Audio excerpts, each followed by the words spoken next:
کے پاس کتنے تھے؟ دیکھا دیکھے لکھا 5 صدی میں 500 سال میں سائنسداں کس کے پاس کتنے تھے؟ تو لکھا کہ عیسائیوں کے پاس کتنے تھے؟ 70. اور ہندوستان کے پاس کتنے تھے؟ 8. چین کے پاس کتنے تھے؟ 5. اور مسلمانوں کے پاس کتنے تھے؟ 106. 45% سائنسداں 5 صدی میں غیر قوم کے پاس، اور مسلمانوں کے پاس 55% سائنسداں تھے. 1 نمبر پر مسلمان تھا. مسلمانوں نے اتنے سائنسداں پیدا کیے کہ 5 صدی میں کسی قوم نے مسلمان کے برابر سائنسداں پیدا نہیں کیا. اور 14 صدی میں 1 سے لے کر کے 1400 سال تک میں ڈاکٹر کس کے پاس کتنے تھے؟ تو لکھا کہ یہودیوں کے پاس 11 اور چین کے پاس 7، جاپان کے پاس 4 اور ہندوستان کے پاس 4، جاپان کے پاس 5 اور عیسائیوں کے پاس 51، مسلمانوں کے پاس 41. یعنی دوسرے نمبر پر مسلمان تھا. لیکن افسوس کی بات ہے، کلیجہ منہ کو آ جائے گا، آپ خون کے آنسو روئیں گے. آج مسلمانوں کا کوئی نمبر ہی نہیں ہے. کل وہ 5 صدی میں 1 نمبر پر تھا، کل وہ 14 صدی میں 2 نمبر پر تھا. آج مسلمان کسی نمبر پر نہیں. ایک مثال پر پیغام ختم کر رہا ہوں اور وعدہ کیجیے کہ مکان بعد میں بنائیں گے، پہلے مکین بنائیں. اپنے بچے کو جاہل نہیں رکھے. ہاتھ اٹھائیے انشاءاللہ. نوکری نہیں تو تعلیم نہیں. ہاتھ اٹھائیے انشاءاللہ. بوڑھا بادشاہ کے دربار میں آیا. اس نے کہا میں 3 چیزوں کی پہچان رکھتا ہوں، مجھ کو رکھ لو، فائدے میں رہو گے. کہا کس چیز کی پہچان ہے؟ کون سی چیز کی پہچان ہے؟ کہ میں گھوڑے کی پیٹھ پر ہاتھ رکھ کر کے بتا دیتا ہوں کہ یہ اصلی ہے یا نقلی ہے. میں موتی کو منہ میں رکھ کر کے بتا دیتا ہوں کہ یہ کھرا ہے یا کوٹا ہے. اور میں آدمی کو دیکھ کر کے بتا دیتا ہوں کہ کس خاندان سے. گھوڑا والا آیا گھوڑا بیچنے کے لیے. اس بوڑھے نے تجربے کی بنیاد پر اس کی پیٹھ پر ہاتھ رکھ کر کے کہا بادشاہ سلامت، یہ گھوڑا جب بھی پانی کو دیکھے گا بیٹھ جائے. تمہارا دماغ خراب ہے، یہ گھوڑا ہے، بھینس نہیں ہے. کہ حضور یہ بھینس کا دودھ پیا ہے، یہ جہاں پانی کو دیکھے گا بیٹھ. موتی والا موتی بیچنے کے لیے آیا. اس نے منہ میں رکھ کر کہا بادشاہ سلامت، یہ موتی کھرا نہیں ہے، کھوٹا ہے. کب تمہیں کیسے پتا چلا؟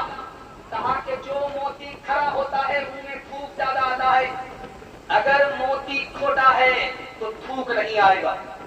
میں نے دیکھ لیا یہ موتی کھوٹا ہے، کھرا نہیں ہے. تو بادشاہ نے کہا میرے بارے میں بتاؤ، میں کس خاندان سے تعلق رکھتا ہوں. تو بادشاہ سے کہا اس نے کہ مجھے معاف کیجیے گا بادشاہ سلامت، آپ بنیا کی نسل ہے. کیسی بات کر، تمہیں کیسے پتا چلا کہ میں برہمن نہیں ہوں، بنیا ہوں؟ آپ جب بھی کسی بات سے خوش ہوتے تھے تو انعام میں دال چاول ناپ کر دیتے تھے. اس سے میں نے اندازہ کیا کہ آپ برہمن نہیں ہے، بنیا.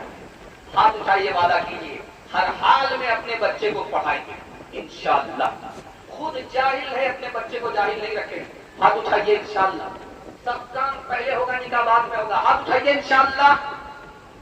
گنوا دی ہم نے جو اسلاف سے میراث پائی تھی، سوریا سے زمین پہ آسمان نے ہم کو دے مارا، مگر وہ علم کے موتی کتابیں اپنے آبا کی، مگر وہ علم کے موتی کتابیں اپنے آبا کی، جو دیکھیں ان کو یورپ میں تو دل ہوتا ہے ستارہ، جو ان کو جو ان کو دیکھے یورپ میں تو دل ہوتا ہے سپارہ. دنیا اور آخرت کے حوالے سے پیغام آدھا سے زیادہ جلسہ نکل گیا. 19 سے زیادہ آپ لوگوں نے سنا. دل سے دعا کرتا ہوں اللہ دین دنیا دونوں کی بھلائی سے آپ کو مالا مال فرمائے. دھیان سے سنیے گا, یہ دنیا کی مثال ہے. جال ڈالنے والے نے پانی میں جال ڈالا, اس کو سیپ نظر آئی, اس نے مچھلی کو چھوڑ دیا سیپ کے چکر میں. جب سیپ کو کھولا تو موتی نہیں ملا, نہ ادھر کا رہا نہ ادھر کا رہا. دنیا کی مثال کیا ہے؟ ایک ہڈی, کتے نے اس کو دیکھا, گوشت کی خوشبو محسوس ہوئی, یہ اس کے قریب گیا, اس کو نوچتے نوچتے کے بیچ میں گوشت ہوگا, خود زخمی ہو گیا. یہی مثال ہے دنیا کے پیچھے جانے والے آخرت کو برباد کرنے والے کی. تیسری مثال آپ کے سامنے رکھنے کے لیے جا رہا ہوں. گوشت کی بوٹی چیل لے کر کے اڑتی ہے, اس کے پیچھے دوسرے جھونڈ پرندوں کے ٹوٹ پڑتے ہیں. اس کو نہ کھانے کا موقع نہ اس کو بچانے کا موقع. جب اس نے دیکھا کہ تو میری جان پر بوٹی آ گئی, اس نے جان بچایا, بوٹی پھینک دیا. یہی مثال دنیا کی ہے. دنیا کی محبت اگر آپ کے دل میں آئی تو 3 مصیبت آپ کو لگے گی. مصیبت کبھی ختم نہیں ہوگی, خواہش کبھی پوری نہیں ہوگی, لالچ کبھی ختم نہیں ہوگا. اس دنیا میں 5 نشہ ہے. پہلا نشہ شراب کا ہے, دوسرا نشہ شباب کا ہے, تیسرا نشہ مال کا ہے, چوتھا نشہ نفس کی غلامی کا ہے, اور آخری نشہ حکومت کا ہے. کہ اتنا بڑا نشہ ہے کہ شراب کا نشہ تو ٹوٹ جاتا لیکن دولت اور نفس کا نشہ نہیں ٹوٹتا. ایک بہرا آیا, بیمار کی عیادت کرتے, پوچھا کیا حال ہے؟ بولا مر رہا ہوں. بہت اچھا, مبارک. اس سے دوسرا سوال پوچھا کیا کھایا ہے؟ بولا زہر کھا. بہت اچھی دوائی, بار بار کھانا چاہیے. تیسرا سوال کیا کس ڈاکٹر سے علاج چل رہا ہے؟ ملک الموت. بہت بڑھیا ڈاکٹر, پورا علاج کر کے ہی چھوڑے. غنیمت صحت ہے علالت سے پہلے, فراغت مشاغل کی کثرت سے پہلے. غنیمت صحت ہے علالت سے پہلے, فراغت مشاغل کی کثرت سے پہلے.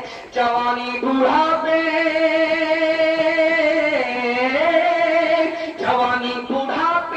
کی زحمت سے پہلے, اقامت مسافر کی رحلت سے پہلے, فقیری سے پہلے. غنیمت ہے دولت جو کر لے, جو کرنا ہے کر لے, ہے تھوڑی یہ مہلت.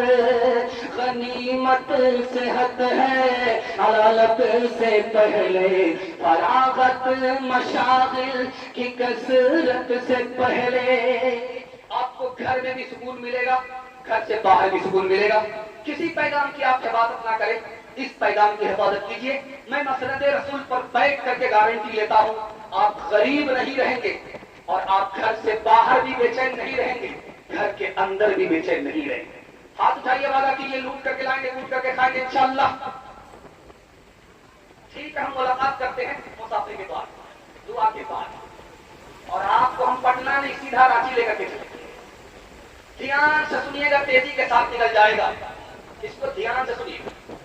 70 مرتبہ آدمی گردن کٹائے, 70 مرتبہ. ایک مرتبہ نہیں, 70 مرتبہ اگر اس کو زندگی ملے اور 70 مرتبہ وہ گردن کٹائے, پھر بھی حرام کا گناہ معاف ہے. 40 دن سے تو حلال کھایا ہے, جو دل تاریخ تھا وہ روشن ہو گیا, جو زبان گونگی تھی اللہ نے اس پر علم کا چشمہ ڈالا. 3 چیزوں میں آپ کو نجات ملے گی. سیدھے راستے پر چلیے, پرہیزگار بن جائیے اور حلال روٹی کھا کر کے دکھائیے. اللہ دنیا سے لے کر کے آخرت تک آپ کو نجات دے گا. 3 آدمی دنیا میں بہت برے ہیں. یہ کرسی میں کون لوگ بیٹھے برے ہیں؟ میں تو ان کو برا نہیں کر سکتا، سب سے بڑا برا تو میں، لیکن سبا میں 3 آدمی تھے بہت برے تھے، آنکھ کے اندھے تھے لیکن دور تک دیکھتے تھے، کان کے بہرے تھے بہت تیز سنتے تھے، ننگے تھے مگر لمبا دامن تھا۔ یہ کون لوگ تھے دکھانے کے لیے جا رہا ہوں؟ دوسرے کی موت کی خبر تو سنتے ہیں، اپنی موت کی خبر نہیں۔ یہ کان ہونے کے باوجود بھی پیدا ہے، لالچ میں اتنے پاگل ہیں کہ بال بال نظر آ رہا ہے لیکن اپنا عیب نظر نہیں آ رہا، آنکھ ہونے کے باوجود بھی یہ اندھے ہیں۔ اور دنیا میں کوئی کتنا ہی بڑا مالدار ہو جائے، وہ کس حال میں آیا تھا اسی حال میں جائے گا، وہ ننگا آیا تھا ننگا جائے گا، کفن میں لپٹا ہوگا، وہ بھی دوسرے کا دیا ہوا میراث میں لیا ہوا، وہ بھی اپنا نہیں، ننگا آیا اور ننگا جائے گا۔ ایک بات یاد رکھیے، ابھی آپ نے سنا کہ ماں کے پیٹ میں بچی کو مارا، یہ بھی قتل ہے، اور بہو کو سسرال میں جلایا، یہ بھی قتل ہے۔ میں آپ کو بتانے کے لیے جا رہا ہوں، مسند رسول پر بیٹھ کر کے کسی غریب کی بچی ہے، اللہ پر بھروسہ کر کے آپ اس سے نکاح کر لیجیے، اللہ ایسا مالا مال کرے گا کہ 17 نسل کو بھیک مانگنے کی نوبت نہیں آئے۔ ایک بات نقطے کی یاد رکھیے،